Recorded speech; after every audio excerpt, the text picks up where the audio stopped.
man, they got plenty. You in the sports mix with Kenny, news and knowledge. A lot of dope techniques make kids become scholars. You need to tune in. A lot of hot topics when it comes to sports. Kenny sound like a prophet. You in the mix, man. You in the mix. Plus he keep you up on all the hottest trends. Plus you never know who he has as a guest. So grab a cold one, man, and just tune in. You in the mix, man. You in the mix. You in the mix. Sports mix. You in the mix. Rockin' with Kenny. When it comes to news, man, he got plenty. You in the mix, man. You in the mix. You in the mix. Sports mix. You in the mix. You rockin' with Kenny. When it comes to news, man, he got plenty.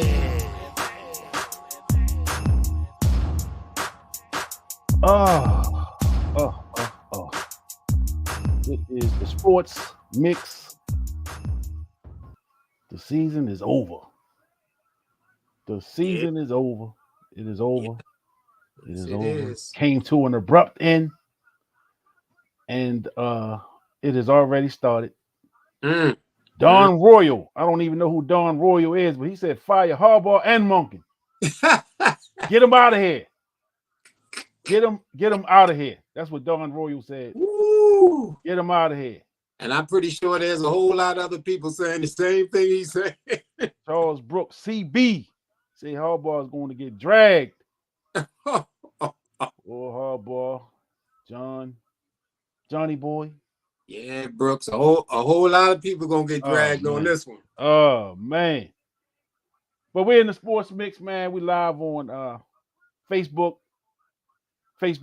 Instagram, and on YouTube right now live.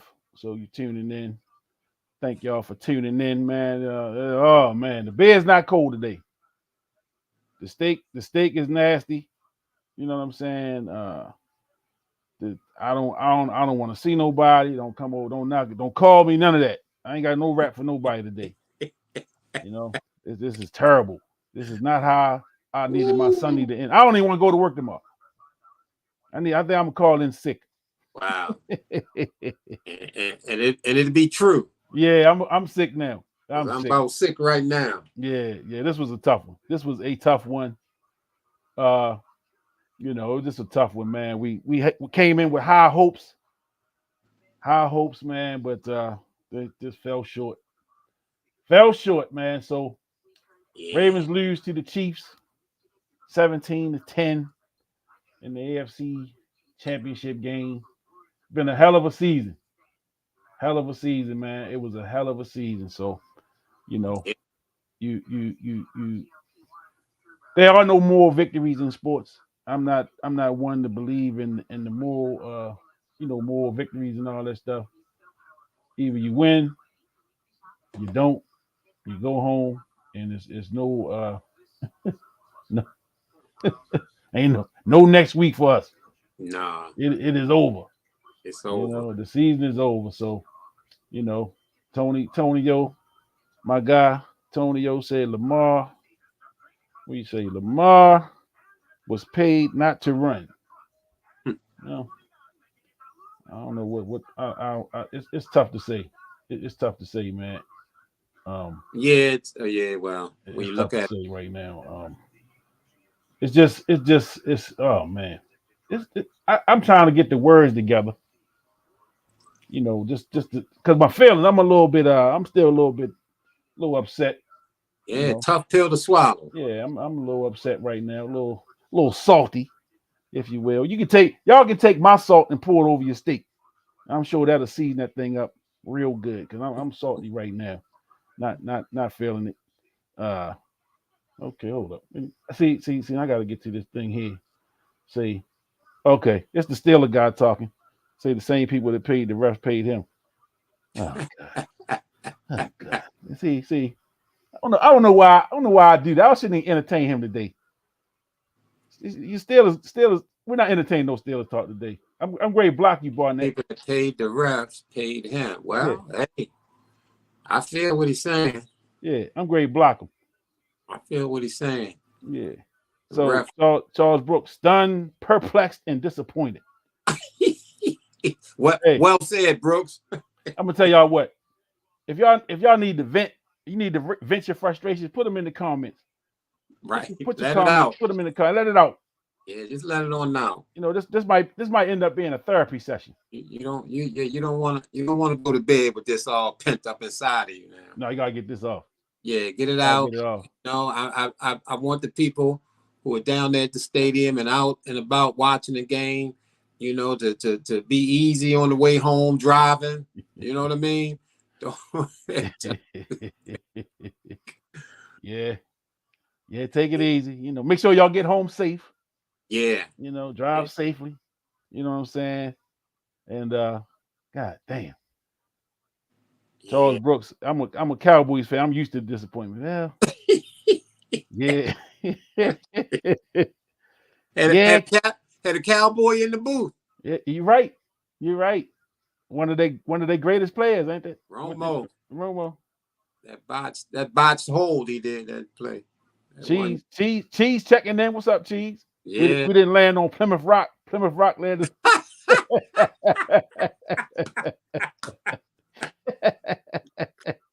It landed on us hard. Landed on us hard, man. But you know what? I mean, they didn't get blown out. So it wasn't like, you know what I'm saying, they just got ran out the field. Man, I mean, but it just was like we couldn't get nothing going. Get nothing going. The offense. And I mean, give Kansas City credit for playing some defense. You know what I'm saying? They came to play. They defense stepped up to the challenge, man. Yeah. I saw the quote early in the week. My man Jones said, you know, make Lamar throw and we can beat him. You know what I'm saying? And they went away from the run early. Yeah, you know they didn't do much running the ball at all. They went away from the run early, man. Which I thought was a mistake. Yeah, it was a big mistake. Yeah, because you lost the balance that we usually have. Yeah. Yep. So going away from the run and only Monken and them guys can answer those questions. And I'm sure they're going to be asked, you know, along with, you know, why OBJ wasn't targeted more early. Man, I mean, good God Almighty. It's so many questions that I'd like to hear the answers to. Joe Rock, what's up, homie? They played, giving Kansas City some credit for playing D. Yeah. Yeah, well, the Ravens, you know, and first of all, yeah, I do want to give the Kansas City Chiefs, man, a credit, man, for coming into Baltimore and doing their thing, man, especially defensively. They played well. They played well enough to win. And I mean, even offensively, you know, that damn Patrick Mahomes, man, he was making some plays at the right time. He was floating balls out there. Kelsey was catching it. And I mean, just incredible the way those kind of plays that they were making was enough because when you think about it, the Ravens shut them out in the second half. They didn't score a point in the second half. So I think we definitely kind of dominated them, I would say, in the second half. We moved the ball. Zay Flowers' play was big, man. Big, man. That fumble at the goal line. That was terrible. I mean, terrible. I mean, great effort. Just the ending of it, man. You can't, you know. Ending of it, man. And good play on the defensive back that knocked it out. He made a great play, man, to punch that ball out. You know, so that would have put us within 3 points. Tomorrow in Baltimore. Yeah. It would have been a brand new ball game at that point. Yeah, that would have turned the tide, man. Yeah, and the Ravens were moving the ball, and again, I think we have figured Patrick Mahomes out in their offense, and we shut him down in the second half. Which is what the defense have been doing all year. All year. You know what I'm saying? They got out there early, made some things happen. The defense, whatever adjustment they made, Kansas City did not push the ball up, but they made key plays, like in the last drive, floating that ball out there, and the receiver been out there to get it, man. I mean, yes, you know, you can't. How can you defend that? Right. You know what I'm saying? How can you defend that? But hey, let me shout out Donnell Neal, Joe Rock from TS, homie, big homie. Oh, Joe Rock. Send him some love to me. Proud of you. Proud of me. Appreciate you. Yeah. You know what I'm saying? Appreciate you, Joe. Big homie. Damn Joe. Down in Florida, down in Florida, doing it big. Yeah. Yes, sir. So KC plan was to be very physical with the Ravens during dead ball. There was pushing. Yeah. I mean, Man. a little bit of that. A little bit of that. I mean, man, when you look at Van Noy's penalty, you look at Clowney going his head straight to the man's helmet. Yeah. You look at what was that? Travis Jones almost took Mahomes' head off. Yeah. Yep. You look at Zay Flowers standing over top of the receiver and got a taunting penalty on him. Was that right before he fumbled, right? Yep. And he turned around and fumbled the ball going into the end zone. Lamar Jackson, making that throw. I thought that was pass interference into the end zone, and they intercept the ball. So, if you look at Zay Flowers and you look at the Lamar Jackson interception and say we would have got 3 out of that, and we'd have got 7 out of Zay Flowers. I mean, that's 17 points right there. I mean, that'll tie the game up right there, 17 all. Yeah, basically. Yeah. But you just have to give Kansas City credit, and you just have to look at the Ravens, man, really making some bonehead plays, man, with these penalties, and I think Lamar Jackson. The one thing that I think that I don't know. I think he's struggling a little bit of how long to stay in the pocket and when to run. That seemed to be a dilemma for him. I thought a couple of times, man, he should have ran up out of that hole and did what he did, man. I was hoping, man. I mean, it's a game of inches, man. When he threw the pass and it got deflected and he caught it himself, I mean, he almost took that to the house. Right. But he got tackled, and Zay Flowers getting the ball punched out on the 1 half-yard line. Man, it's a game of inches, and the difference is making those plays. They made the plays. I still got questions on how do you allow Kelsey to run free. Right. I'd have had somebody on him every time he in the game. Yeah. Yep. I'd have played him man to man. You know how they do in the NBA, or I know a lot of times in college basketball, they would play a zone, but they would do that boxing one. Yeah. You guard the star player, and you still can stay in the zone. I think that's what the Ravens should have did on Kelsey. He's his main guy. He's his only guy. Yeah. So Kevin James, what's up, homeboy? He asks, can Lamar throw the ball? So that's gonna come up. That's gonna come up. Is Lamar? Is he a passer? You know what I'm saying? Is he a legitimate threat to throw the ball? And then the second question he asks, or he said he second guesses himself instead of just taking off. Yeah. And but he been doing it all year. Yeah. You know what I'm saying? This year more than any, he been more patient in that pocket and kind of waiting and letting stuff happen. You know what I'm saying? I think the difference today was Kansas City was putting some pressure on his ass. It was pressure. They blitzed a they lot. put some heat on him. Yeah, they was coming. You know what I'm saying? And Monken didn't make the adjustment to the pressure. Now, I'm not an offensive coordinator. You know what I'm saying? So for me to say what they should have did, maybe like I know usually when you see pressure like that, you want to go quick. So the little slants, you know what I'm saying? The little dump offs outside, the little the screen plays, you know what I'm saying? Stuff like that. All that stuff usually helps to relieve the pressure. So maybe, you know what I'm saying, they could have went and did a little bit more with the in the quick passing game, the slants, the screens, the dump offs, stuff like that, or the draw, you know what I'm saying, running the football a little bit more, kind of will change the pace.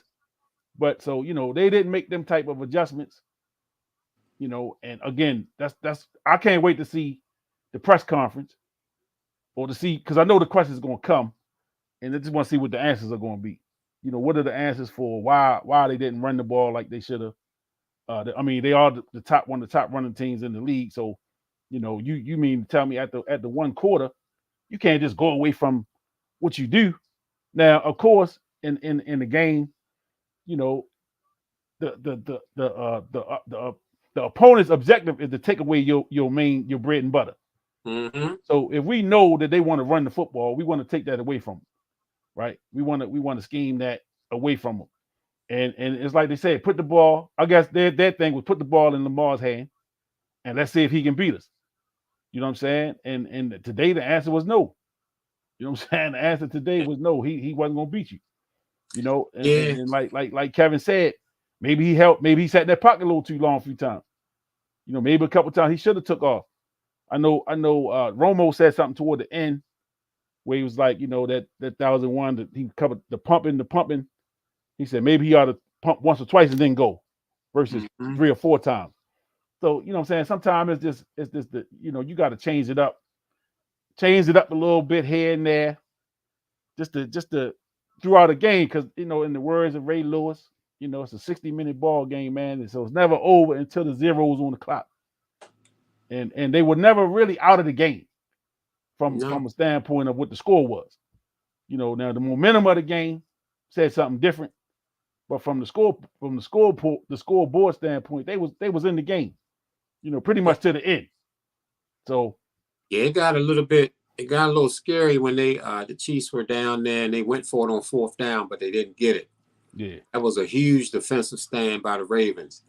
Yeah, they were on their way to scoring again, the Chiefs, and but yeah, I think that's one thing that Patrick Mahomes do very well is his decision making on when to run, and when not to run. I mean, I think he is like on point with that really well, and Lamar, I think it was a little bit of indecision on his part of when to run and when not to run. I think a lot of times you do have a tendency when you were labeled as running too quick for the earlier part of your career.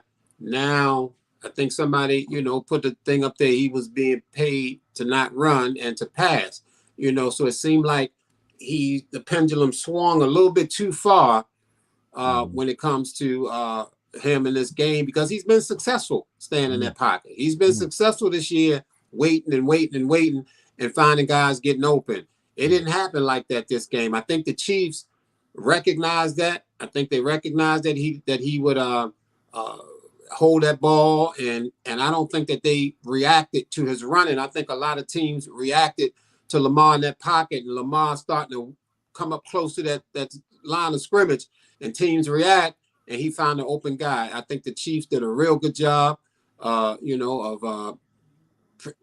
defending him, man. And again, there was a little bit of indecisiveness of when to run and when not to run, and I thought that he should have ran a little bit more today. Yeah, absolutely. And Detroit just went up on the 9-7 though. Okay. So I picked Detroit to win that game. It was real interesting, man. I was talking to a guy on the job, and we started talking football a little earlier this week, and he told me that he had put in, he had a bet that he put in at the beginning of the year that it would be Detroit and Baltimore in the Super Bowl. Oh wow! So he almost could have came up with a couple dollars there. Yeah, he almost cashed in, man, but Ravens let him down. Yeah, they let me down too. Yeah. And I ain't even put no money on. Yeah. Mother, let me watch my language. Watch my language. Man, let me take a drink of water before I start cursing and stuff. Yeah, but I mean, it's just tough it's always tough to end the season on this kind of note, because there is no next week. You know what I'm saying? At least during the season, you know what I'm saying? You know, all right, we get them next week. We come back next week, man. But listen, there's no next week. This is it. And we got all off season to hear all of the stuff that we heard all last season. So, we're going to hear about Lamar and the money. Was he worth the money? We're going to hear about Harbaugh. Should he be fired? Do we need a new coach? we're gonna hear all of the stuff. The first thing that they need to do, and I think I sent you this in the text message, we need a left tackle. Yeah. We need a left tackle. That's job one. You know what I'm saying, as far as I'm concerned. And I don't know what whether they go in free agency to get it or they go in the draft to get it, but they need a left tackle. You know what I'm saying? I'm still I still was a little salty that they signed him over Zeus's son. After all the injuries he had prior to that. And what's his name? Stanley? Yeah. I can't even say his name, man. Stanley, but because you remember Zeus's son was coming. He was a young guy, young gun. He was coming. He was on that right tackle, and he filled in over there on the left side a couple games, and he looked pretty good. Yeah, he looked real good. But and Stanley was up for some money, and Stanley had been decent, but I'd have took the Bill Belichick approach with that move. It's just like when he had Bledsoe and he had Brady. Bledsoe was a all pro, a Pro Bowl type quarterback.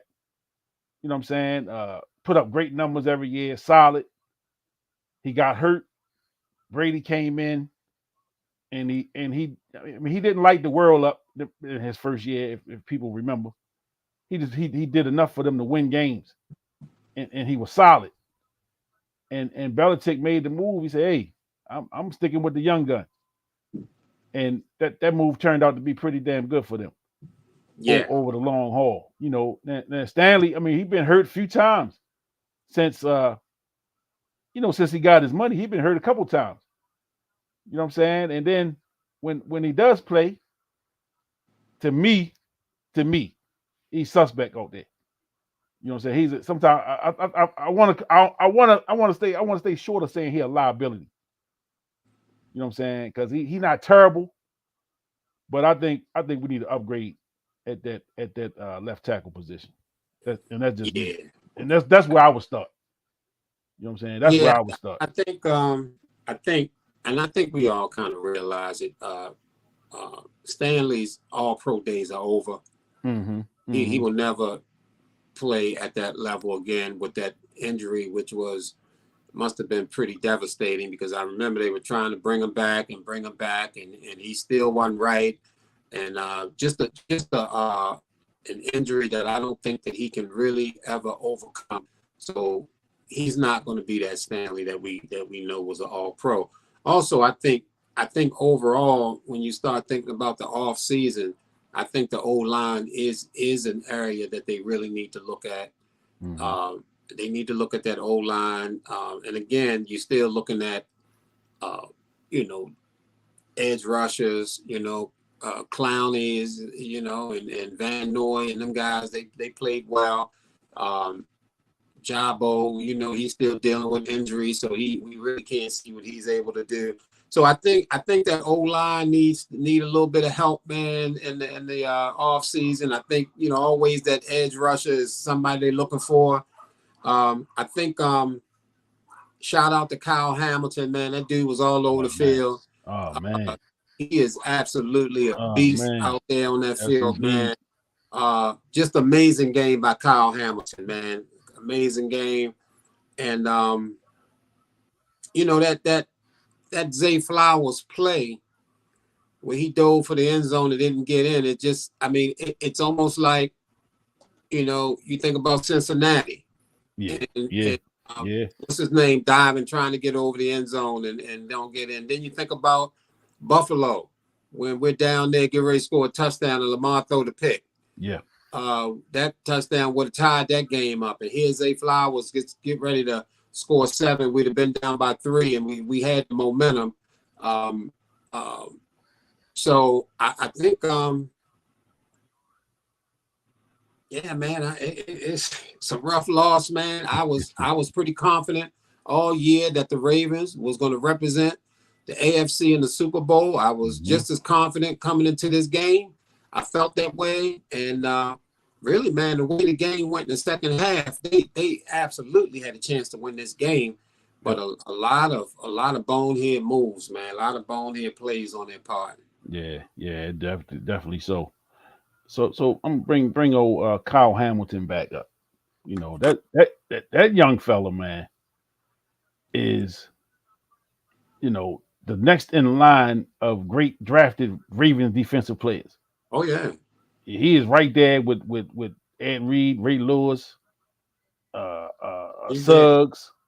He right in line with them guys, man. This kid is always around the ball. He's aggressive. So he kind of in the mold of a a Ronnie Lott or Steve Atwater. He hitting. You know what I'm Yeah, he's saying? a He not out there. I mean, he make plays, but he the dude that's gonna put the wood on you. yeah, He's gonna lay the lumber, man, but he covers the ground. You know what I'm saying? And I think other teams are aware where he's at. of course. They are aware where he's at, and he also can rush the court. I mean, you know what I'm saying? He play more. He play like a linebacker. Yeah, that's why I kind of I think people are looking for somebody to compare him to. But the way his game is, I don't know who to compare this guy to, because what he's doing, man, I've never really seen a safety do all the stuff that this guy's doing. I mean, he just been totally phenomenal.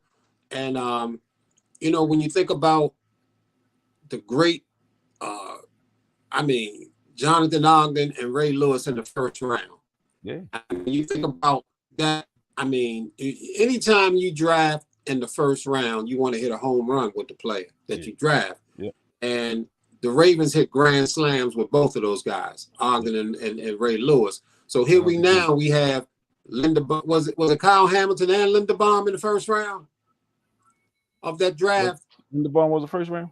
Yeah. Yeah, they traded Hollywood and got Linderbaum in the first round. So now you're looking at, they drafted Kyle Hamilton and Linderbaum in the first round. And I think that they've hit home runs with both of those guys. And the question is, are they going to hit grand slam home runs? This guy, Kyle Hamilton, in my opinion, man, he should have been in the running for Defensive Player of the Year. Yeah. The guy is a phenomenal player, man. And he proved it in this game. He was seriously balling. Even though Kelsey caught that one play on him for the touchdown, he was right there. He had good coverage. And I certainly would have had some coverage on Kelsey throughout the game.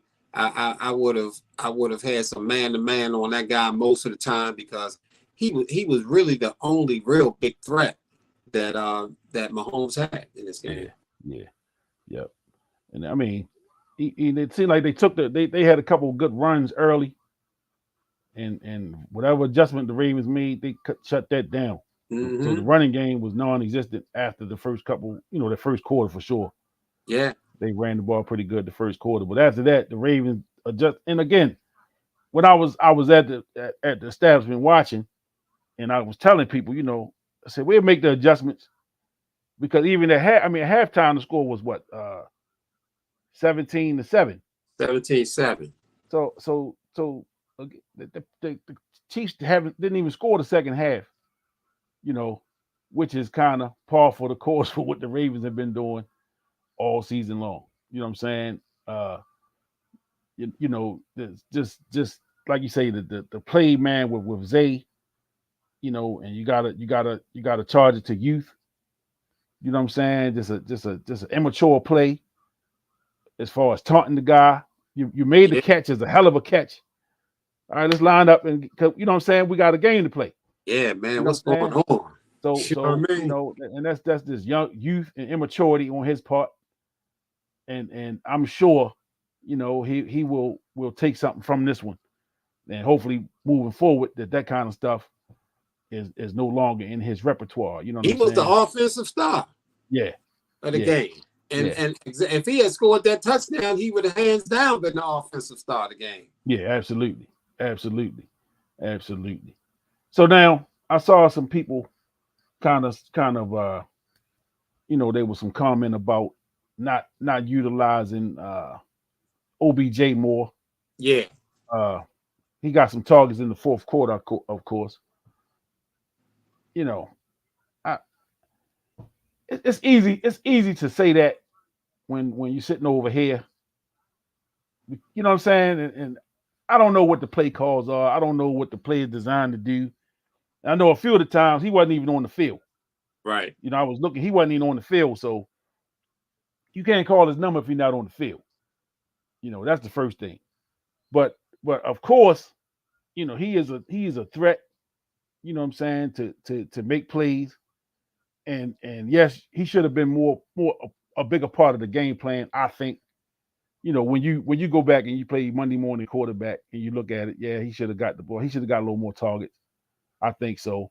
You know, I think Andrews got a couple targets, and I think again, you know, there's that desire on Lamar's part to kind of make him happy. You know, to keep him happy. So get him some targets. The interception in the end zone going to Likely. You know, and I mean, was it a pass interference? I mean, it could have been. You know, but there was three guys around him. Yeah. You know what I'm saying? So yeah. And when he showed the replay, you know, you see Likely threw the hand up that he was open. But you know, in the NFL, man, you open for a split second. Yeah. You know what I'm saying? And these guys got the speed to recover. And that safety came over the top. So he looked up. He had the two guys in front. He had them beat. And the guy came over the top. So now you got three guys there. And you know. I was impressed with their secondary. I mean, I hadn't realized Kansas City's defense was rated so highly, ranked so highly. Yeah. I didn't realize that. But they showed it, man. They were really physical. I think they definitely dominated our offensive line. I mean, they was more physical to the offensive line.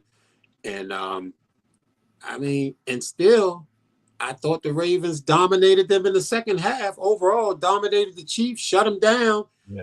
And if you don't make the mistakes that we've been talking about, the Flowers fumble and all the other little things, man, I think that the field goal at the end of the first half came on some penalty or something the Ravens did and gave them 15 yards. I don't know if it was roughing the pass or something.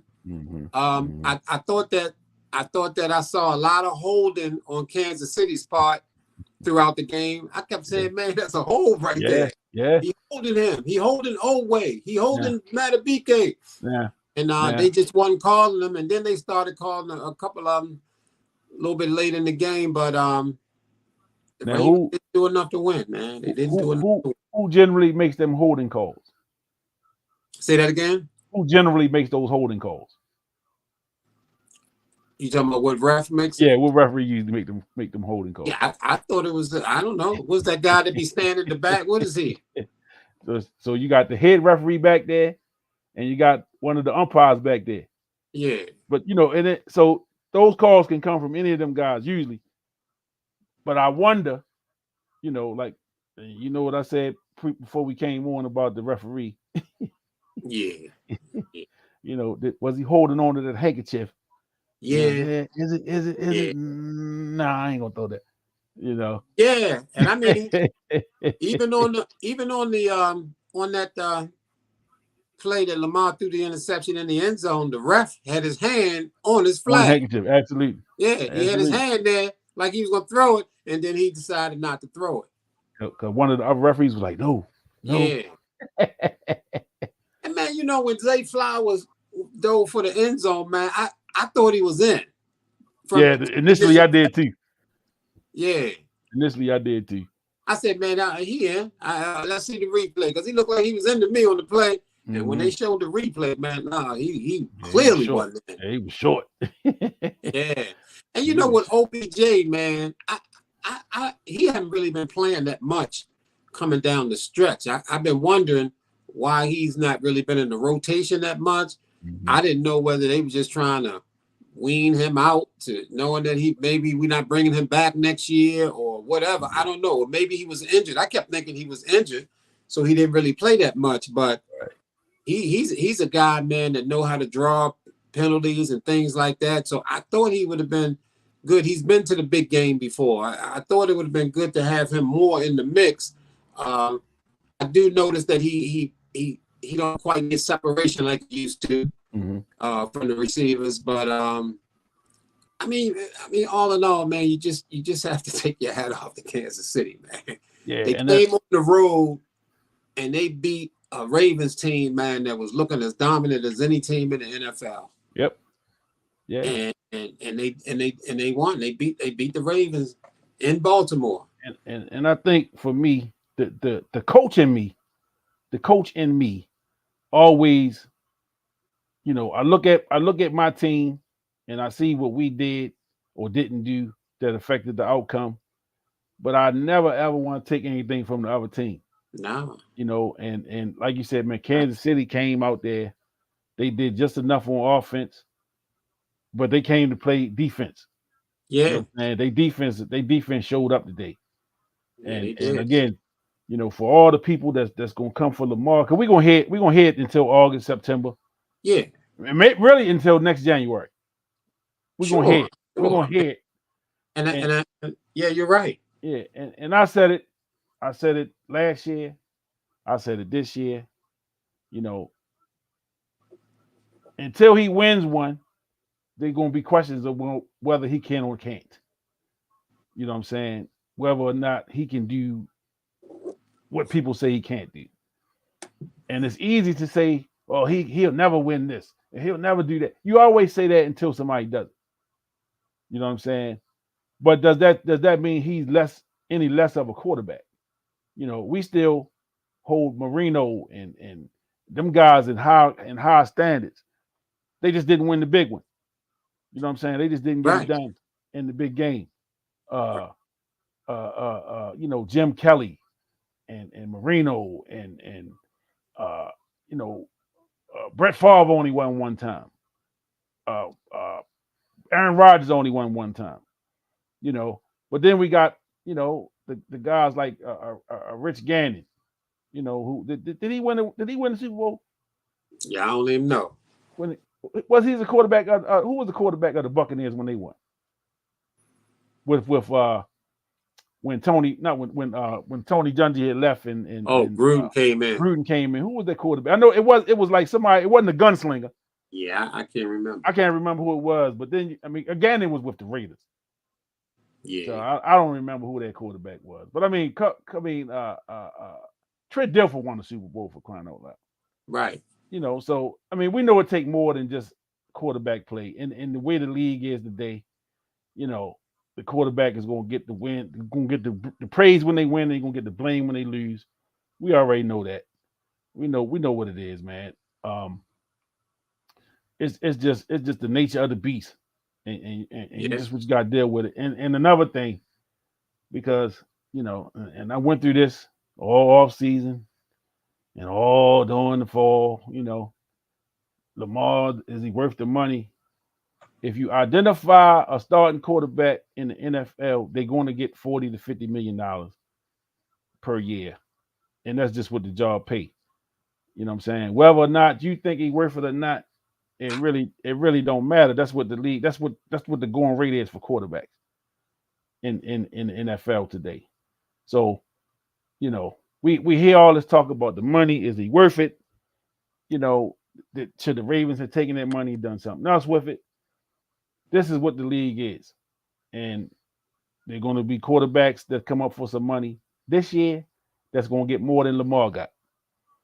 You know what I'm saying? I don't know who's eligible for some money, but they are going to get paid this year, and the following year somebody going to get more than that. So it's not the pay. The pay is not coming down. So let's just leave that alone. But people going to say what they say. So it seems like Lamar was trying to prove he can stay in the pocket. But I think that's what they've been doing with Lamar all year.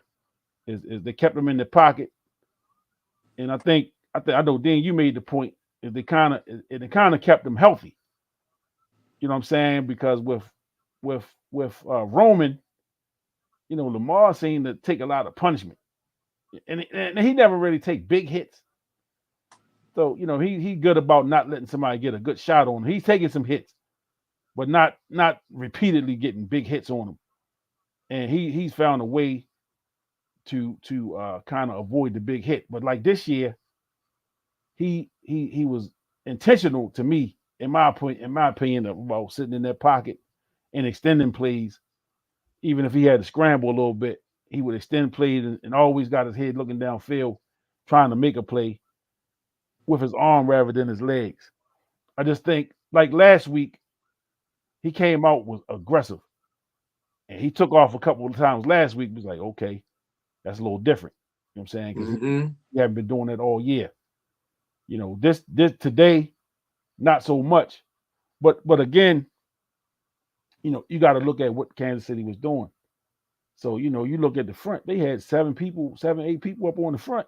You know what I'm saying? So where's he running? A lot of blitzing too. Yeah, so where is he really going to run to? So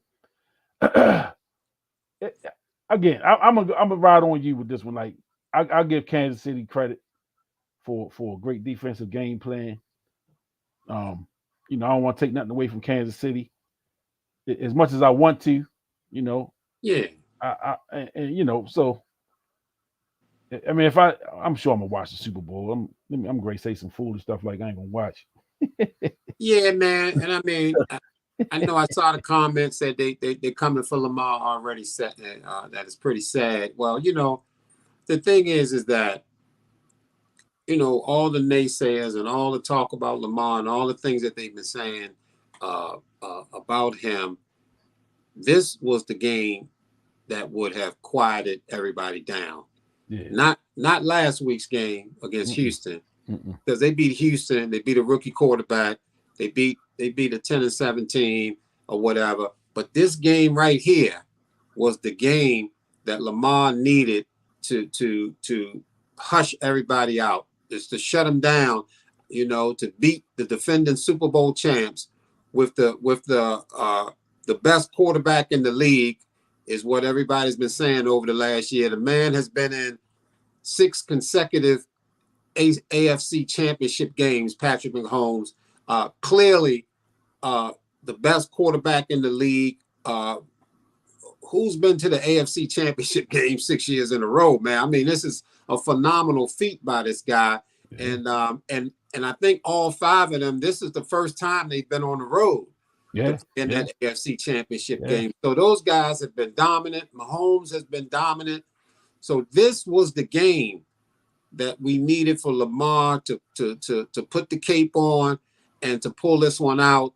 And he would have hushed everybody up. He would have hushed everybody up. He would have made it to that championship. So what is happening right now is, yeah, it's going to be the same thing. He's going to hear the same thing. He hasn't washed that away yet.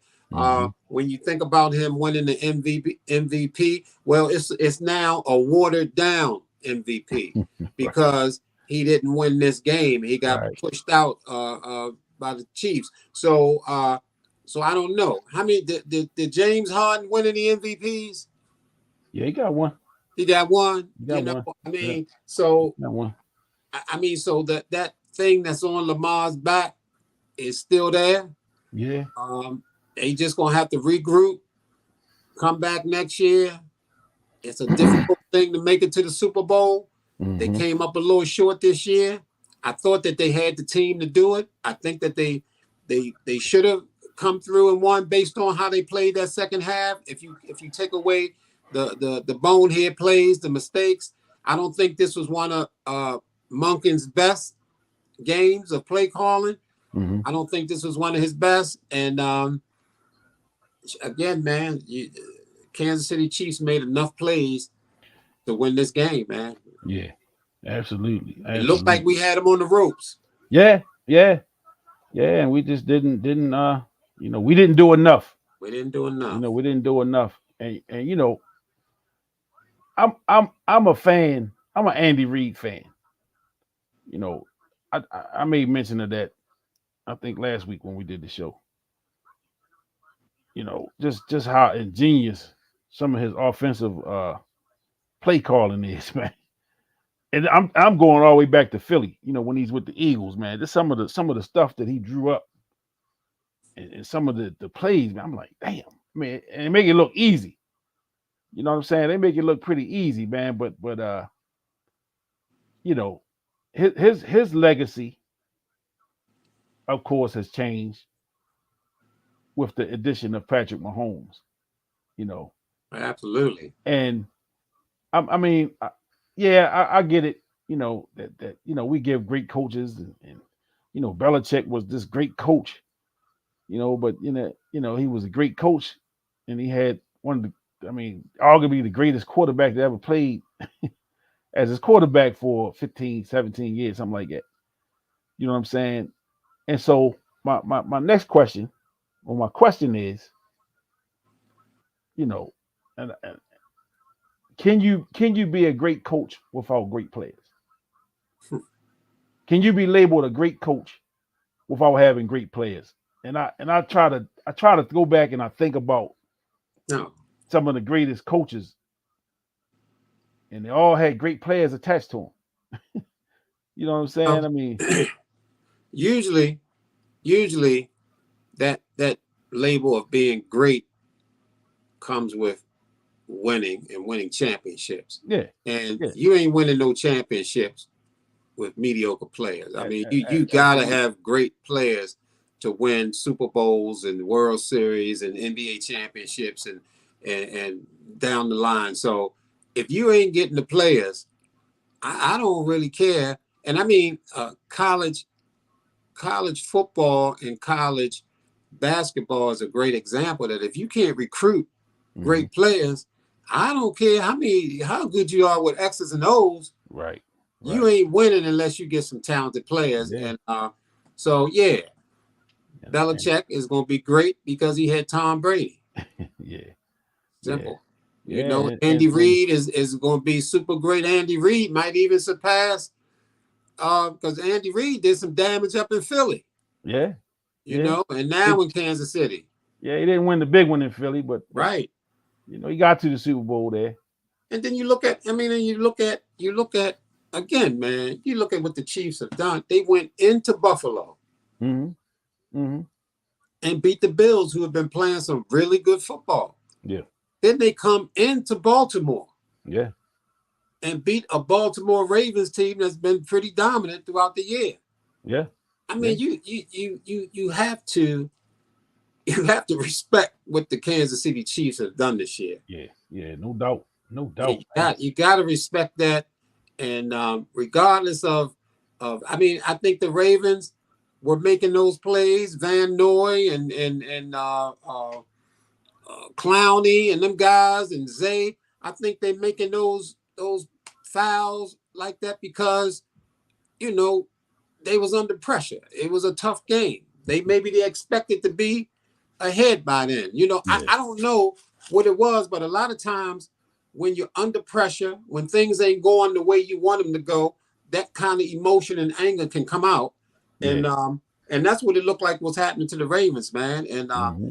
Lamar, he's slamming helmets and Zay Flowers, he done bust his hand all up, after the play that he made, Yeah, so the Ravens, man, were yeah, man, they was coming up a little short, man. I think if they still had an opportunity to win this game, man. They had yeah, an yeah, yeah, opportunity. yeah, yeah. So I mean, as bad as they played, is the mistakes, they will still had an opportunity.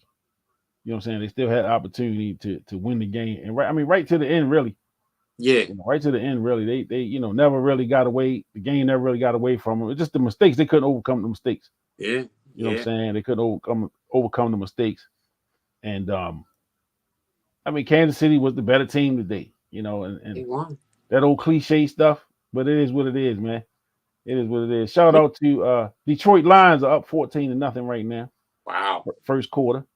You know, San Francisco Wow. driving, but yeah, Yeah. they yeah, I'm pulling for the Lions. I like it'd be good to see the Lions get in the Super Bowl. It'd be the first time they've been to the Super Bowl.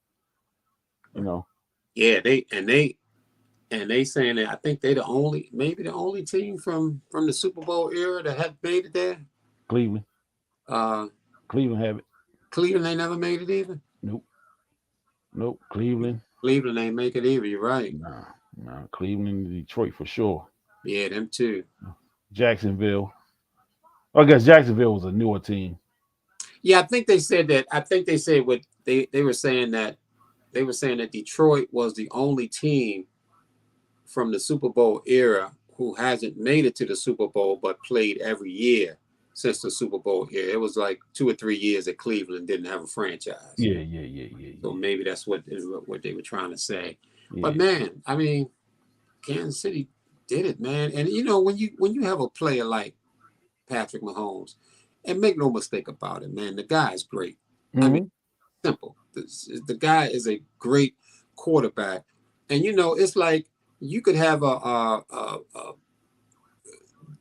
great guy, you know, a Tom Brady. These guys who may not have played all that well during the season, but once the playoffs start for guys of that caliber, man, the regular season means nothing to these guys, man. man.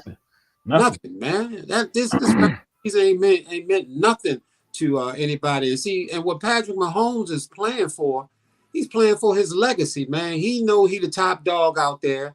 He know he got Josh Allen up there trying to beat him out. He know that Lamar Jackson trying to beat him out. He know that Lamar Jackson is one player who can challenge him for this supremacy, you know, because here Lamar ready to get his second MVP.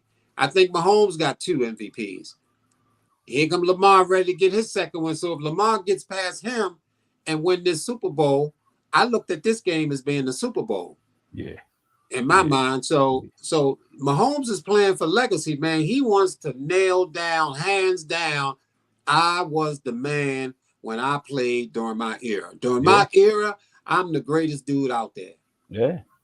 And that's how he played. And this was a big victory to keep him on top of Josh Allen. And Josh Allen, I don't think he won an MVP, but I think Lamar was the biggest threat to this guy's supremacy as the top quarterback, and Lamar wasn't able to get the job done. Yeah. You know, and yeah. But I mean, that's what the you know, it's just tough, man, when you got a Jordan. You know what I'm saying? Patrick Mahomes is like a Jordan right now. You know, right now he's the guy, and you got to knock him off the shelf in order to get to the prize. Yeah, you know what I'm saying, and that's in both leagues. You know, he's just gonna be tough to beat. You know what I'm saying, and you're right. In the AFC, if you're able to knock Mahomes out, I mean, you might be able to compare that to winning the Super Bowl. Because number one, he been to 3 Super Bowls, won 2 of them. You know, been to the AFC Championship game 4 or 5 times. I mean, so he's proven. You know what I'm saying? He has proven, you know, what he is as a player in this league. He is proven, man. He is that guy. You know, and everybody else, and you named him, Mahomes, a guy in Buffalo, Cincinnati. All these guys, man, are trying to get there.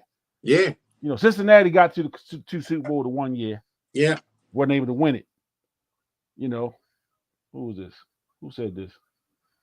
Oh, Joe Rock said they got Jordan, we got Kobe. Yeah. You know, and that's what it looks like.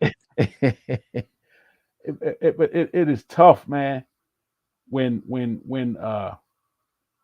you know, a guy of his stature, and like you said, man, you know, guys that play at that level, they don't get rattled. It take a lot, man, to get them off their square, man. And you know, you can hit them, you can do things, man. You can try to frustrate them, but he's so locked in.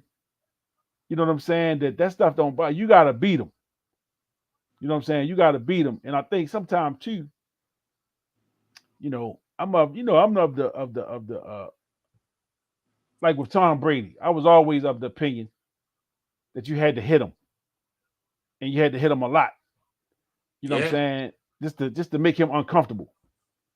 Now with Mahomes, he's much more mobile than a Tom Brady. He's not, even though he can sit back there and pick you apart, but he also can get out of there and make some stuff happen with his Yeah. leg. Oh yeah. So he's a guy, and it's amazing, as much as he's able to make plays with his arm and his legs, he's not considered a running quarterback. The same way that they say Lamar Jackson is a running quarterback. Mm-hmm. You know what I'm saying?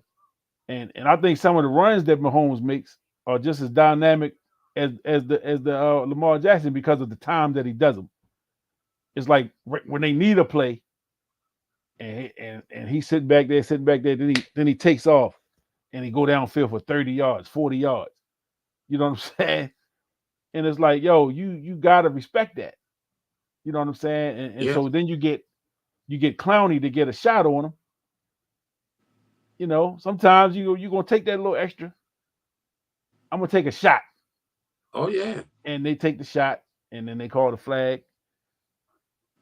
Upon further review, he got him in the helmet. Yeah. He got him. He got the helmet on there.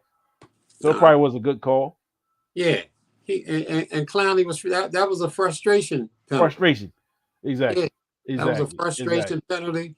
Patrick Mahomes is the kind of quarterback, if you on the other side, he's the type dude you want to crack the shit out of him.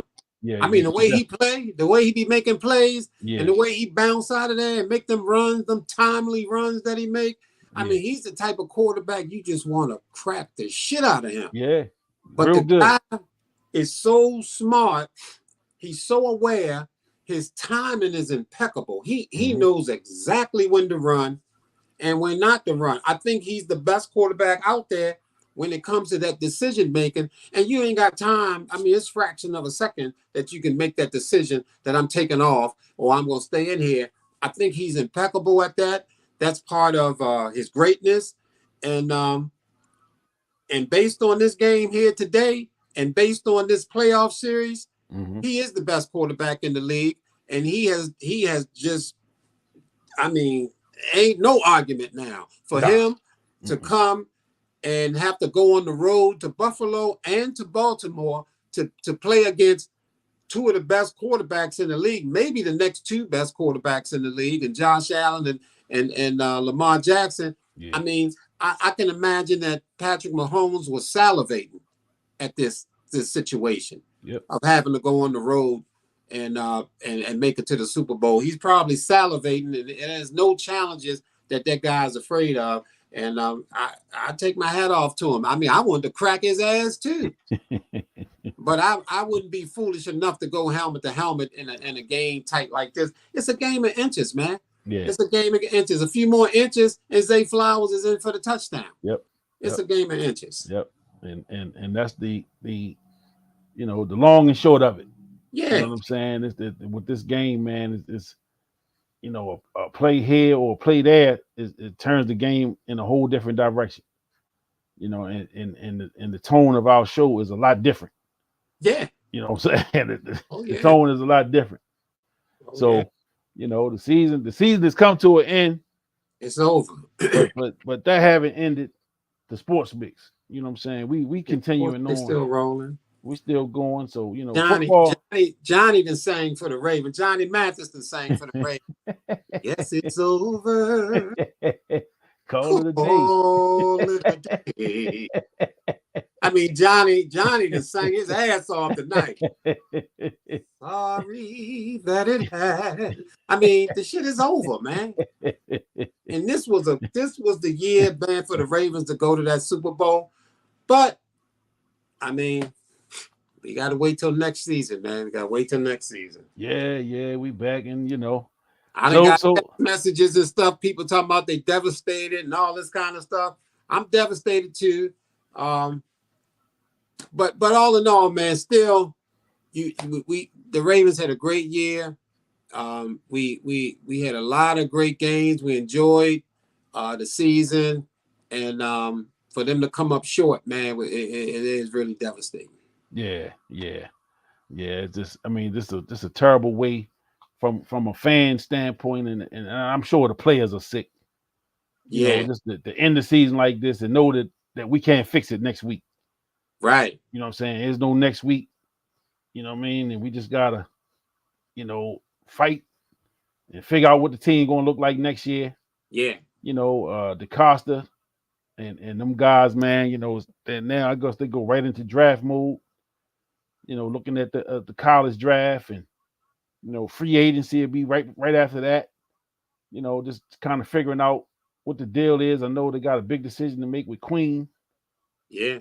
Far as what they're gonna do with him. Like we talked about last week. I don't think Likely is on the clock this year. No. But we know he's going to be somebody that they're going to have to make a decision with. They have to pay that boy as well, man. So, and then you have, the bargaining chips of do we trade a guy like Likely, a young up and comer.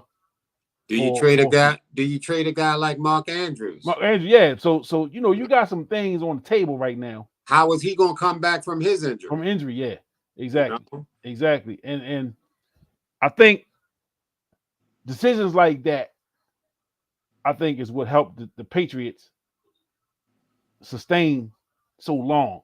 Yeah. Of course, they had Tom Brady, but man, Belichick and his staff, man, they were good about moving people just before they was kind of went through their prime. Yeah, they might have still had something little left in the tank, and they trade them away, get draft picks or whatever they did with them, and they was able to keep that train going. You know what I'm saying? And so now, with, and I always say, man, like we talk about the Orioles, with the position that the Orioles are in, with the abundance of talent that they have at multiple positions, that's a great position to be in, because you got opportunities to move some pieces to get a big piece. You know what I'm saying? When you have that cachet of talent. Mm-hmm. And so the Ravens, again, when you got Likely, who right now is a cheaper option, and then you got Mark Andrews, who is gonna cost you a couple bucks. Yeah. Are you willing to say, you know what, we can make a move here? We can make a move here and garner us some picks, save us some money, and that way we can pay, say, Patrick Queen. And then we know in a couple years, I guess maybe 3 more years, Hamilton is going to demand some big money. Top dollar. Whatever top dollar is for a safety. Yeah. He's going to command it. Mm-hmm. Linderbaum going to need to get paid. Yeah. Yeah. And so a lot of decisions. These are interesting things, and it shows you just the direction of what the team is, what they're thinking, where they're going to spend the money. Right. I personally think they got to spend some money on the offensive line. They gotta make sure that they take care of the money with Lamar. Make sure he's protected back there. You got to show up those guys that we talked about. Queen. It's going to be a decision with Likely in a year or two. So with the team right now, it's in next year mode. Who's going to be here, who's not going to be here in the next couple of years, or at least in the spring for the OTAs and all that stuff. And then once training camp start, July, August, and we know from year to year, team is always going to be different. You're going to have your principal guys are going to be back, but from year to year it's different. And then you got the running back situation. Yeah. With JK and the young fella Mitchell. Yeah. Both of them had devastating injuries, so I don't know what the timetable is for them to come back. But do you keep both of those guys, or is one of them expendable now?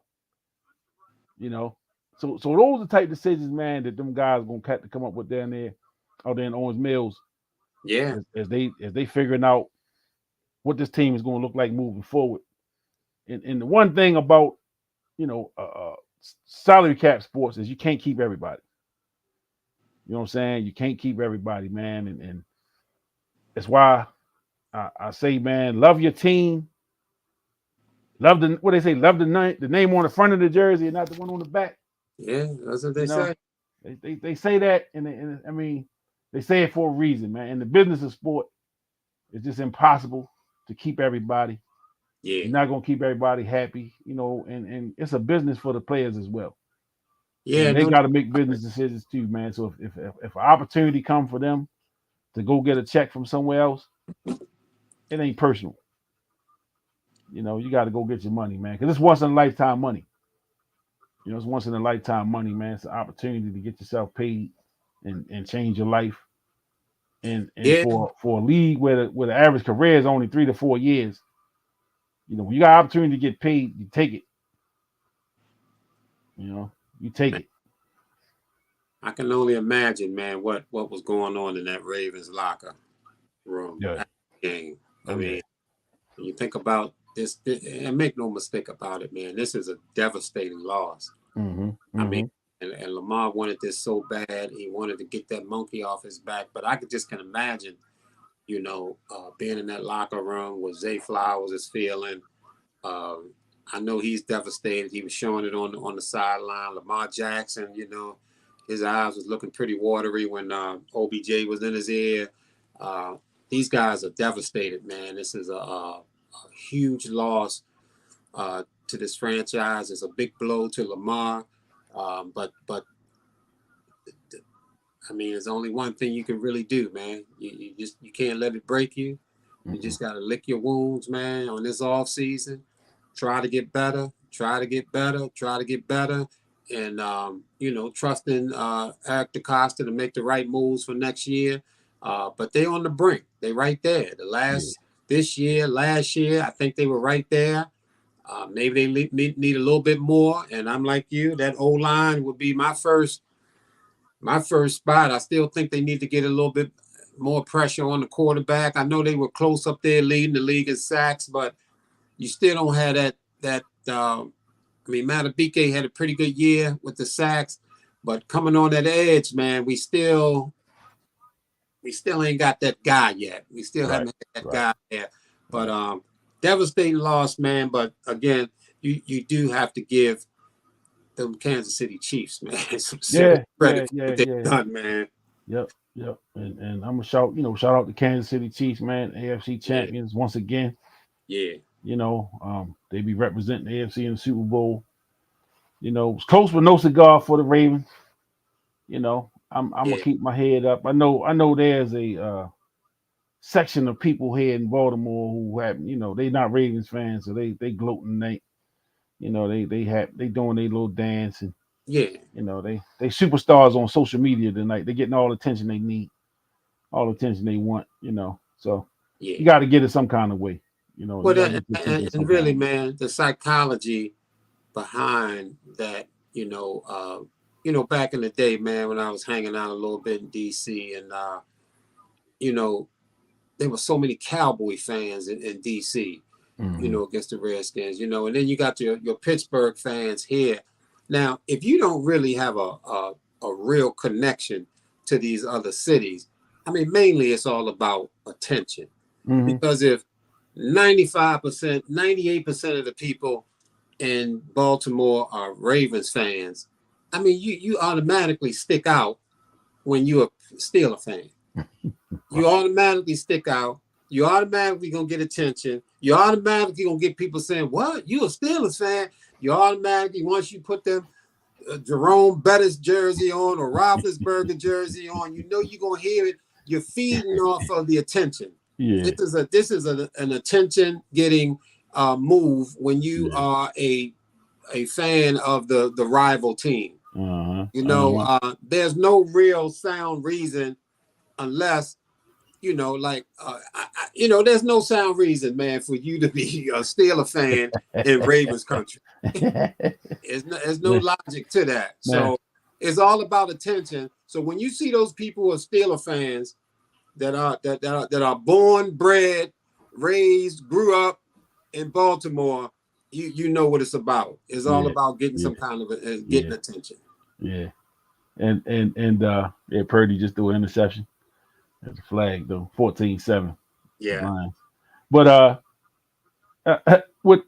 now there are some guys who are in our age range, little older, a couple of years a little younger, that they were around when we didn't have a football team and they latched on Yeah. to whoever they latched on. And I get that. Yeah. I get that. We didn't have football for what, 11 years. 11, 12 years. So I get it. You know what I'm saying? During those years, I was an Elway guy. You know what I'm saying? I was a big Elway fan. I didn't take it personal when he didn't come to the Colts. You know what I'm saying? I was a little younger Yeah. at that time, and I didn't really understand. And then the Colts were bad when I was paying attention to football. The Colts were bad when I started watching and paying attention. So, you know, I remember Burt Jones, but I remember Burt Jones and them last couple of lean years. You know what I'm saying? I don't remember Burt Jones when they were Yeah. flying high because I was just a little kid. So, Yeah. He got hurt. And, I think, 75, 76, 77, 78, those years, the Ravens were, the Colts were in the playoffs. Burt Jones won a NFL MVP that year. Sensational quarterback, great arm. He got hurt, and he was never the same. He wound up going to the Rams. I think he never got it back. He injured his arm, and then the Colts were pitiful. Those last years. Yeah, they were pitiful. terrible, and they left in the snow. Yeah, I remember that too. They rolled out in the snow, but I remember that too. But so if you latched on to the Steelers or the Eagles or I know a guy that never stopped being a Colts fan. He went to Indy with him. You know what I'm saying? So well, I get that. that. The thing is that back then when that happened. Now I was a Colt fan. I was at Memorial Stadium. I watched them games. I would go to them games. And I was devastated when the Colts left. So I gravitated to the Eagles. I gravitated to the Eagles because they had Randall Cunningham. He was a dynamic quarterback. They had a great team. Wilbur Marshall. What's the boy that went to Green Bay, the defensive lineman? Reggie White was on that team. I mean, they had a Wilbur Montgomery running back, Harold Carmichael. They had a great team, man. I love them. I love that Eagles team, and so they were my team. During the absence of the Colts, even after the Colts had left, I know for the next season when they were in Indianapolis, they still televised the games in Baltimore. Yeah, I remember. So I was still watching the Indianapolis Colts the next season, and then they stopped showing them, and then they was force feeding the Redskins. Yep, I remember that. Which I was never a Redskin fan, so I definitely went to Philly. So I was with the Eagles. So let me throw this name out there now. Well, because when I brought up the great coaching, great coaches and winning. Outside of I'm not gonna say he didn't have great players. Joe Gibbs, he may be the only coach to win the Super Bowl with 3 different quarterbacks. Maybe so. Joe Theismann. I know he won it with Doug Williams. Doug Williams and other guys escaping me. Number 11. I'm looking right at his face. I can't think his name for the Redskins in 1991. They beat Buffalo. Yeah, I know you. I can't remember his name, but Ripien. Mark Rippon. Yeah, Mark Rippon. Yeah. But he had great players. I mean, he had great players. Detroit just scored again. Yeah. Well, on the road. They go. It's gonna be a hell of a party out there in Detroit. Hell of a party up there in Detroit. It would have been a hell of a party in Baltimore. You're right. Yeah. You're right. Of a party here. We'd have been partying for 2 weeks all the way up to that Super Bowl. And it was a lot of people booking rooms out Vegas. Well, what can I say? Yeah, Joe Rock. It was Mark Rippon, Joe. Mark Rippon. We kind of figured that out. Yeah. Mark Rippon. So I'm done. Yeah. We wrap this boy up. It up. The NFL season for the Ravens is over. Yeah. I probably won't do a post game after the Super Bowl. I probably won't, you know. Yeah. But so now, we get into basketball mode, with the Yeah. show. Got a lot of things to Got do. NBA is interesting. Doc Rivers is back on the sidelines again. You Yeah. know, I'm not a fan of that move. Uh, just because I'm just not a fan of it, and I'll discuss that in detail. And I put up a couple videos just talking about Doc getting the job, and I'm not. Not in favor of it. I'm gonna just say that. I'm gonna leave it there, and I'm gonna come back to it on another show. I'm gonna dig into it a little bit and give my reasons why I am not in favor of Doc Rivers taking that job, especially at this point in the season. I don't think it's a good move, and I don't think they'll win the championship. I think Boston and Philly are better teams in the East, with respect to the NBA. So we'll be digging into some basketball coming up. Give a little bit of shine a little light on the Silas Point thing. Oh man, yeah, I was definitely gonna touch on that. So for my Turner Station people that's tuned in, this Friday at Dundalk High School, it's February 2nd. So for the last 2 years during Black History Month, the varsity team at Dundalk High School has been wearing Silas Point Trojans uniforms with the white and the royal blue. So we're trying to show some love to the Silas Point Trojans, and the goal of that was to show, to just to pay homage to that school, to the community. We know what that school meant to our community. Everybody that grew up down the way, down Turners, Silas Point, the history, and it seemed like once the school went away, the history went with it. You don't really hear about the history of the school. It's not posted up anywhere. There's not a lot of mention, no mention of it up at the high school, up at Dundalk High School, where the Silas Point, the new Silas Point Technical School is right next door to Dundalk High School.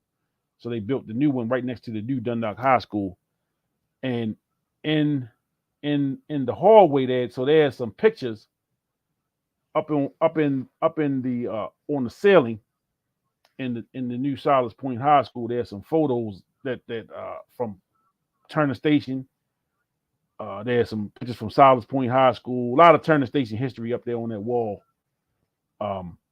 There's a picture of my grandfather Monday Cleaner's truck, and my mother and one of her friends is sitting on the truck. My mother was a little girl, so my mom is up there on the wall there in the high school. But as far as the athletics, there's no mention of the athletics there. So we wear those uniforms as a way to pay homage to them, because the students that would have went to Silas Point all end up coming to Dundalk. So every year, the last 3 years, we've worn those Silas Point uniforms during the month of February. So this February, we only have 2 home games.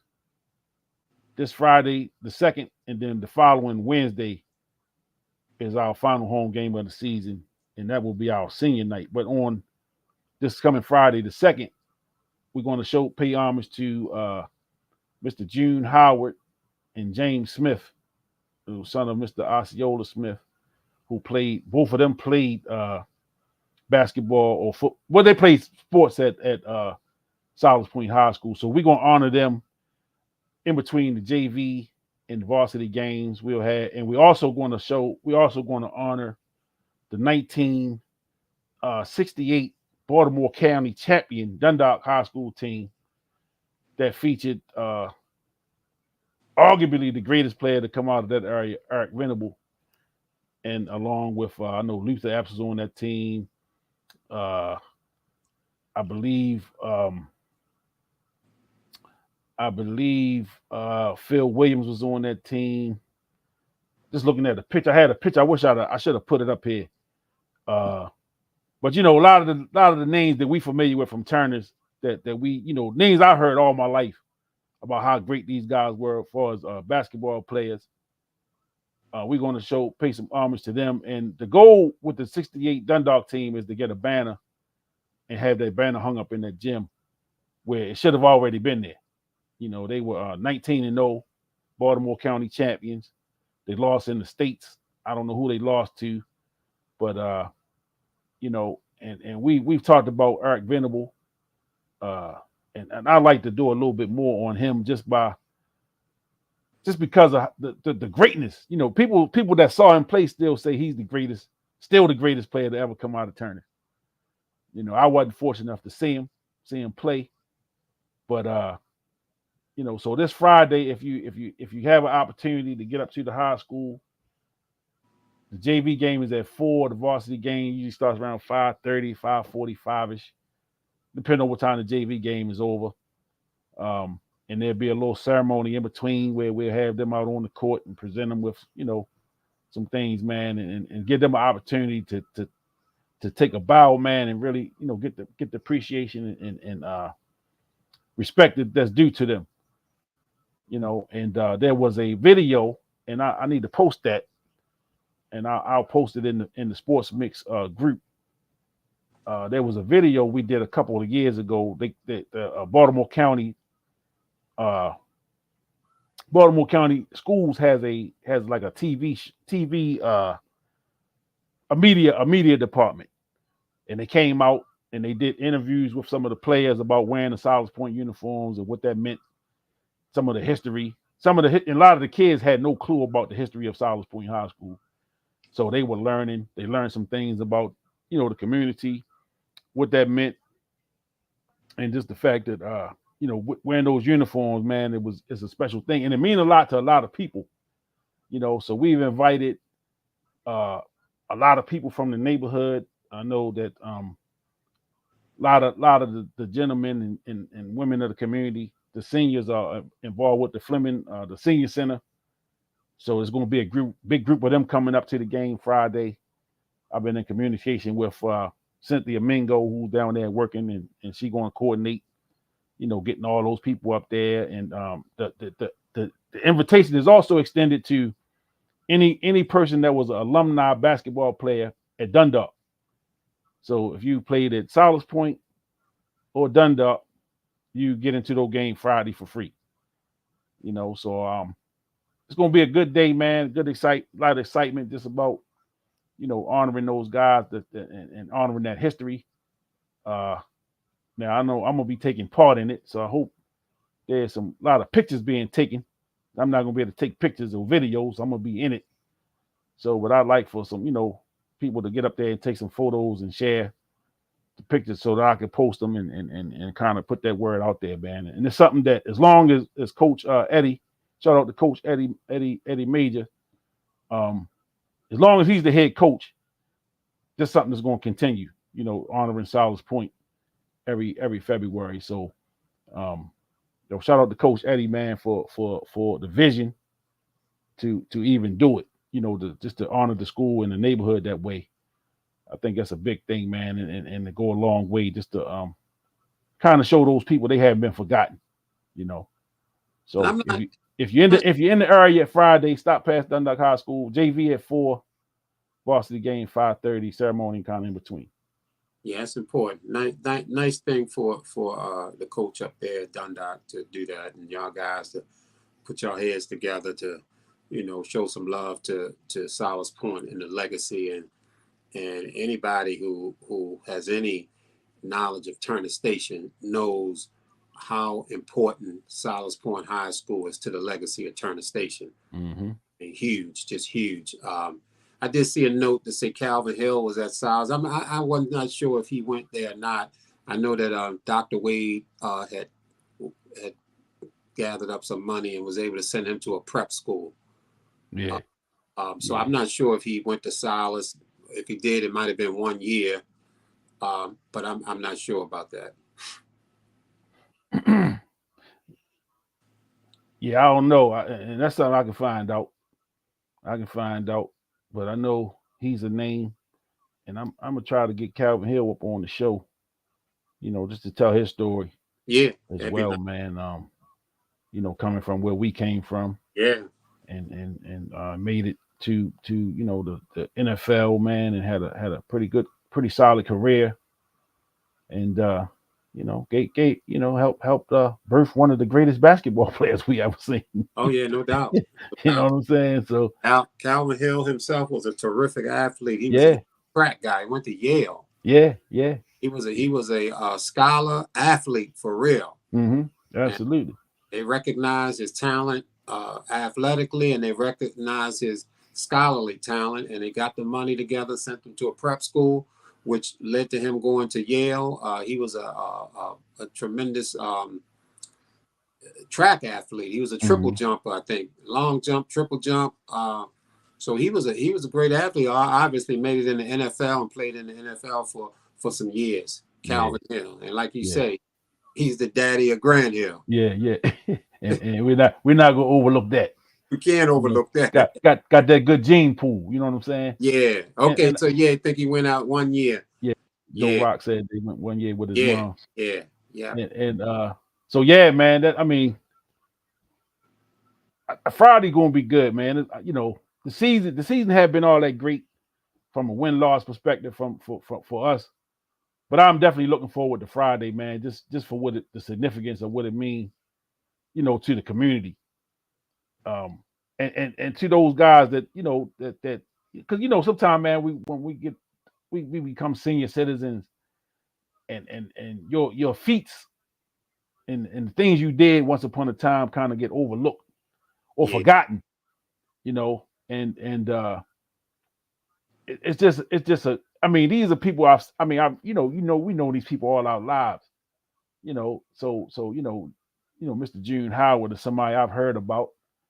He, of course, he wasn't playing no ball when I came around, but his sons, I remember being out there with his sons. They're a little older than me, but I've been on the court with his sons, so I know, they come from good stock. Oh yeah. But I've heard stories about him and his athletic feats as well. Yeah. Yeah, Mr. June, man, was a very, very good friend of my father. They played a lot of ball together. And I do recall one day I'm living up in East Baltimore at the time, and Mr. June came over the house with my father, and they wanted to go over to the basketball court. So I went on over to the court with him. I don't know. I must have been 10 years old, maybe 11 or something like that. And we were all playing around. And then, some of the dudes up there was talking some trash.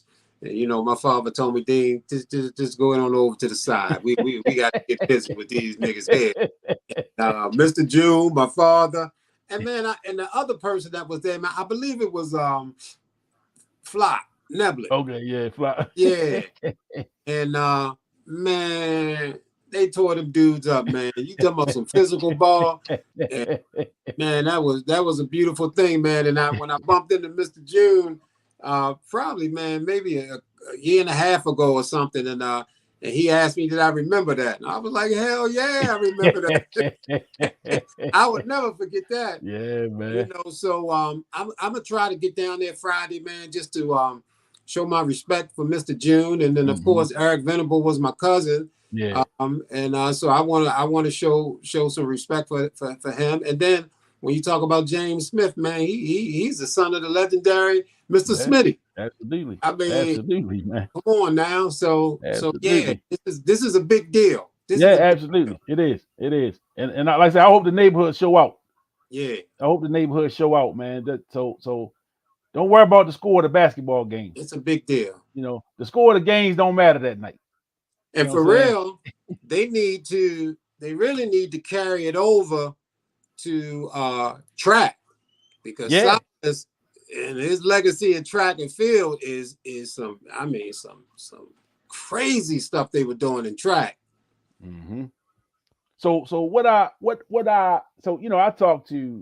I'm in contact with Kenny Rice, and Kenny, saying, they really want to get some guys and ladies that graduated from Dundalk to get back involved, with like the Booster Club and all those type of things, because that's really where, if we're not involved, the history is gonna get washed away.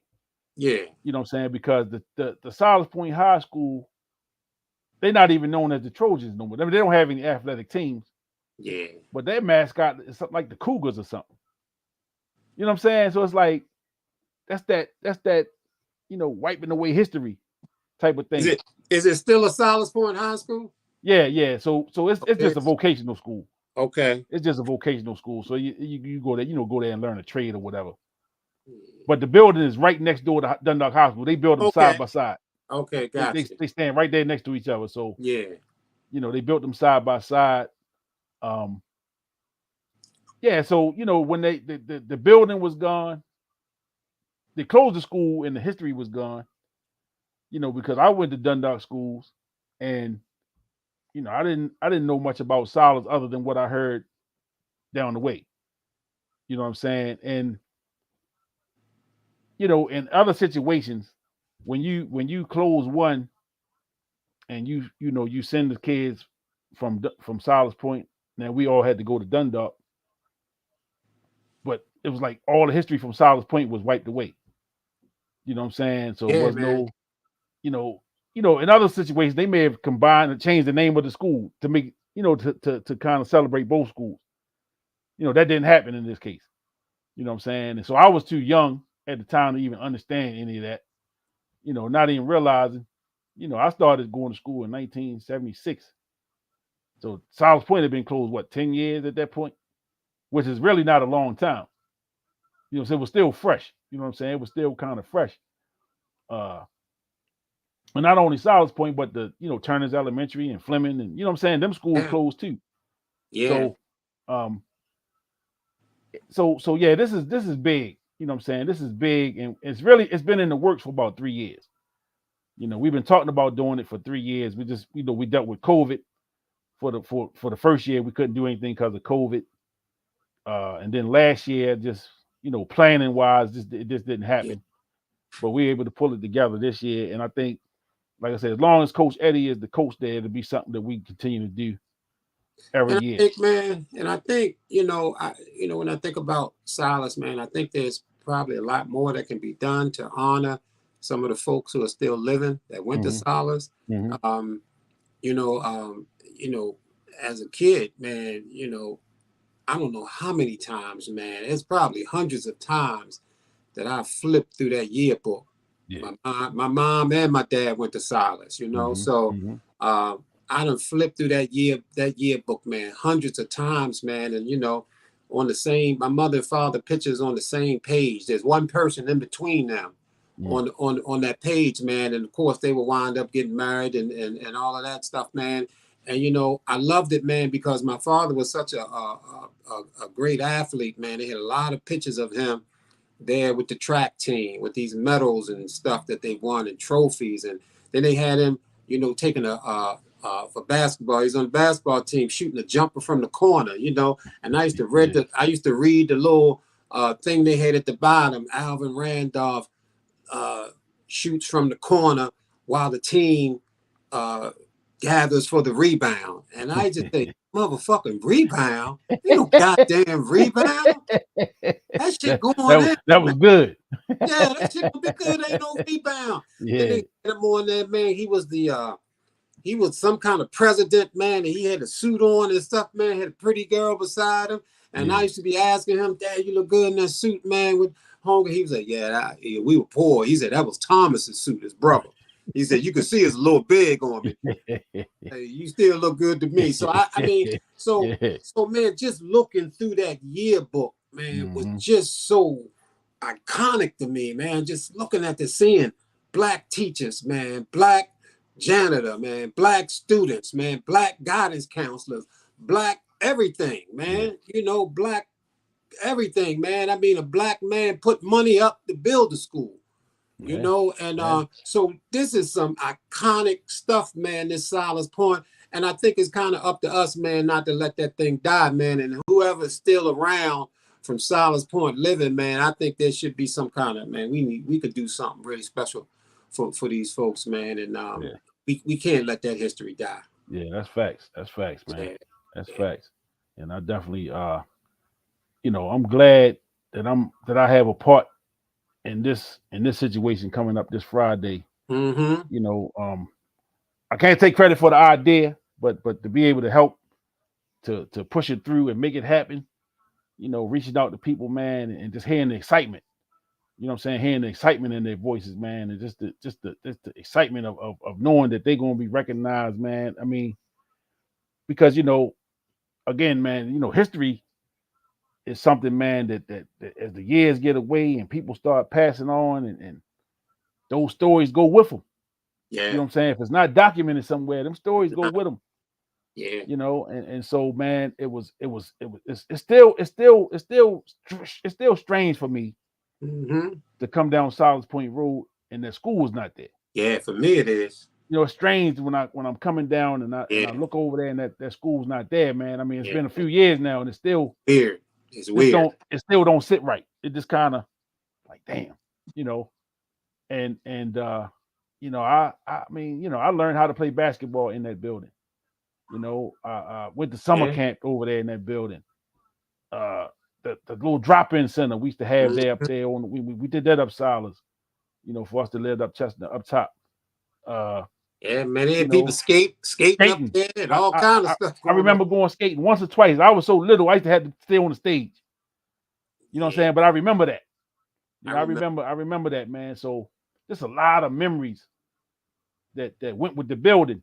And again, man, when you don't have people to tell the stories, or the story's not really documented properly, they go away. You know what I'm saying? They go away, man. And see, that's why, you have people. You have people. Now I'm gonna take it back to sports. That's why you have people talk about Michael Jordan not the GOAT. This is why you got people saying, the people that he played against was bums. You know what I'm saying? Because they don't even understand history.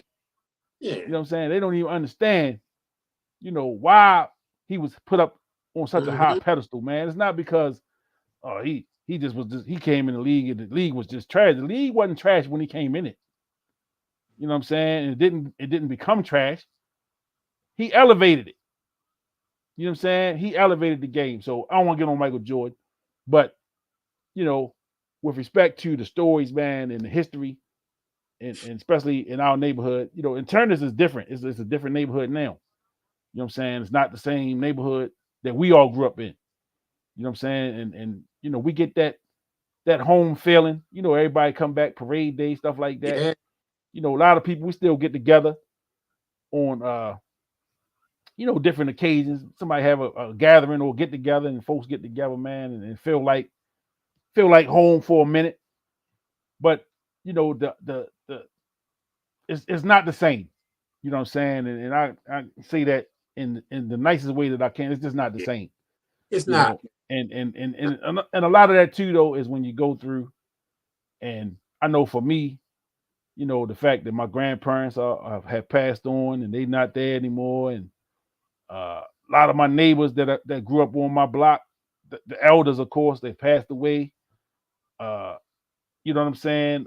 My pops passed away. You know what I'm saying? So it's when you go back, you know what I'm saying? It's kind of different. It's just a different feel now. So when you're able to go back and you see people that you grew up with, and I'm telling you, man, I can go down there and you run into people, man, we can sit and we'll just talk for hours, just talking, just reminiscing and talk about the old days and remember when this happened, or remember that happened. You know what I'm saying? And it's a good feeling. And sometimes I know for me personally, I've needed that. You know what I'm saying? I've needed that just that to feel at home again. And so I've turned the station to the end. I never shy away from that. Anybody ever ask me where I'm from Turner Station. I'm not from Dundalk. I'm from Turner Station. Understand that. Be clear about that. And don't make the mistake of saying that you're from Dundalk, because I'm not. I'm from Turner Station. You know what I'm saying? And I'm proud of that. And it's Friday. I'm looking forward to Friday. I'm gonna just say that. I'm looking forward to Friday. And Joe Rock, man, you best place in the world to grow up, brother. and when we was growing up there, we didn't even understand it. You know what I'm saying? We didn't even understand it growing up there. But now, being able to look back, man, and man, yeah, it's no place like it. No place like it, man. I wouldn't have it any other way. The thing is, man, is that the people today, man, they don't even understand the concept of a turner station. Mm-mm. They don't understand the concept of a community that had their own doctors in the community. They don't understand the concept of a community that had their own schools, that had their own churches, Mm-hmm. they had their own gas stations, they had their own cab stand, their own laundromats. I mean, they don't understand that. They don't even think that that is a reality in their mind, that Black people can have a community where they have, I mean, they had their own garden, their own gardens, their own beach. I mean, people cannot even, I mean, they can't even wrap their mind around the thought of a place being like that. And I experienced it, man. I remember going to the beach. I remember them grills being out there and being able to swim in that water till Bethlehem Steel kept dumping that crap in there to kill the beach until they closed it down. I mean, I experienced that. I was supposed to go to Fleming School. I was already first grade height, and then they're going to say, no, you going to Logan. Logan, man, that psychologically damaged me, man, because when I looked through that yearbook that I was talking about, you could just see that the teachers cared about those students. Yeah. The guidance counselor cared about those students. The principal and the vice principal cared about those students. They had relationships, real relationships with the parents. And this is a thing that we kind of lost with integration when you take us out of that where people really cared about us, and we go to a school where the whole curriculum had nothing to do with us or uplifting us. So it was damaging. I know that there's a lot of benefit to the whole, Martin Luther King coming together and everybody going to the same school, living in the same neighborhood. But I'm telling you, man, we lost a lot with this integration thing too. And the education was a big one. When you go to a school where the curriculum doesn't favor you, you're foreign, basically. Absolutely, man. So I'm gonna have to pull together a Turner Station show. You know what I'm saying? Man. I'm gonna have to pull together a show. I've been trying. I've been working on it. And I it's my fault that it hadn't happened yet. So I'm not gonna say it can happen, man. Yeah, it's something that I need to make happen. And the thing is, man, is that I went to the 50th year anniversary of Solace Point High with my mom, and my father had just passed away, and there was a group of folks there who had went to Solace, man, for that year. Class of 55 was my mother and father's class, and what's his name? Brian Jordan, the baseball player, and also played football. Was his father was part of that class, Matt Jordan. Okay. And his father was I hear his father was a hell of an athlete. And you could see that Brian Jordan was able to play in the NFL and in the Major League Baseball. So he was a tough athlete, and he was there. And I had a chance to sit back and chit chat with him. And at that time, he was balling. I think he was still balling with Atlanta. Okay.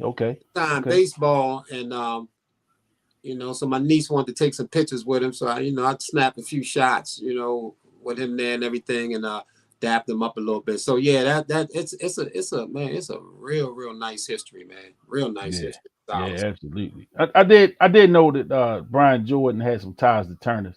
One of my homeboys, that's his cousin. Yeah, so I remember we talking about him back before. Yeah, back before, I think when he first got to Atlanta Falcons.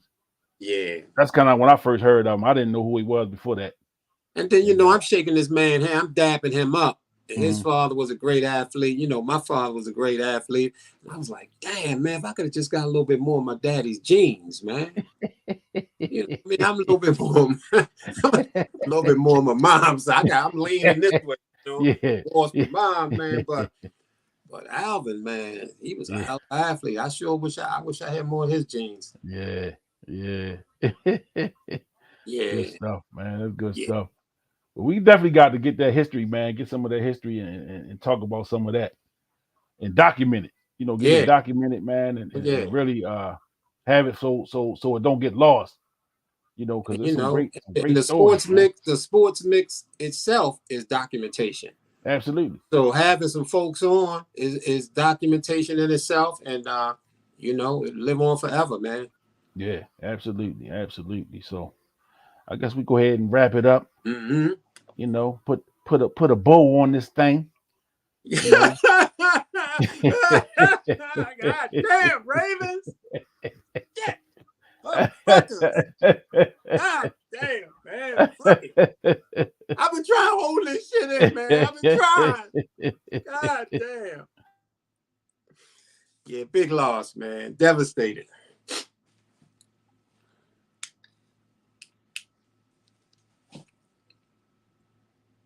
Enjoyed the season, though.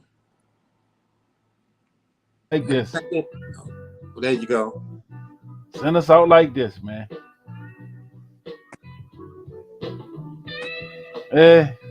Got the blues. The blues, boy. Got the blues, man. The blues. Hey, Joe Rock, man. I appreciate you tuning in, brother. Yeah. For real, man. For Yeah, real, man. Definitely always a pleasure. Good stuff, man. Some real good comments, man. Real good comments. And if you want to come on, you know, hit me up, man. I can get you on here. You can talk. I know you know some stories. For real. You know some stories, bro. So if you want to come homegrown, on, yeah. But the thrill is gone. Yeah. The thrill is gone, man. The Ravens done let us down.